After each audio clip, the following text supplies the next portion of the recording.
कुछ लोग कंजूस होते हैं और कुछ लोग बहुत ज़्यादा कंजूस होते हैं। ये कहानी एक बहुत ही ज़्यादा कंजूस फैमिली की है। एक शख्स के घर में मेहमान आता है।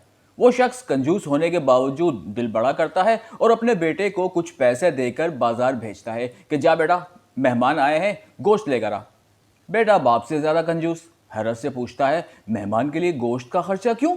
बाप कहता है, बेटा इज्जत का मामला है, जा जो कह रहा हूं तो वो कर। बेटा बाजार जाता है, गोश्त वाले की दुकान पर जाकर कहता है, गोश्त दो मगर अच्छा वाला देना। दुकानदार कहता है, बेफिक्र रहो, ऐसा गोश्त दूंगा जैसे मक्खन। लड़का सोचता है, मक्खन जैसा गोश्त लेने से बेहतर है मैं मक्खन ही ले लूं। वो मक्खन वाले की दुकान पर जाता है और कहता है, मक्खन दो मगर अच्छा वाला देना। दुकानदार कहता है, फिक्र ही ना करो, ऐसा सफ़ेद मक्खन दूंगा जैसा दूध। लड़का सोचता है, दूध जैसा मक्खन लेने से बेहतर है कि मैं सीधा दूध ही ले लूं। वो दूध वाले की दुकान पर जाता है, कहता है, दूध दे दो मगर अच्छा वाला देना। दुकानदार कहता है, बेफिक्र रहो, ऐसा मीठा दूध दूंगा जैसे शहद। अब लड़का सोचता है कि यार शहद जैसा दूध लेने से बेहतर है मैं शहद ही ले लूं। अब वो रुख करता है शहद वाले की दुकान पर और वहां भी जाकर यही कहता है कि शहद दो मगर अच्छा वाला देना। दुकानदार कहता है, बेफिक्र रहो, ऐसा शफाफ शहद दूंगा जैसे पानी।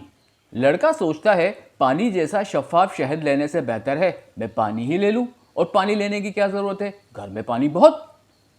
वो खाली हाथ घर लौटता है। बाप के पूछने पर सारी तफसील बताता है। बाप खुश होकर उसे गले लगाता है मगर साथ ही कहता है, बेटा किया तो तुमने बहुत अच्छा काम है, मगर एक बात है, तुम एक दुकान से दूसरी दुकान और फिर तीसरी दुकान गए। इतनी दुकानों के चक्कर लगाने पर तुम्हारी चप्पल घिस गई होगी, ये तो नुकसान हो गया। बेटा मुस्कुराकर कहता है, नहीं अब्बा, अपनी चप्पल थोड़ी पहनी थी, मेहमान की चप्पल पहन कर गया था।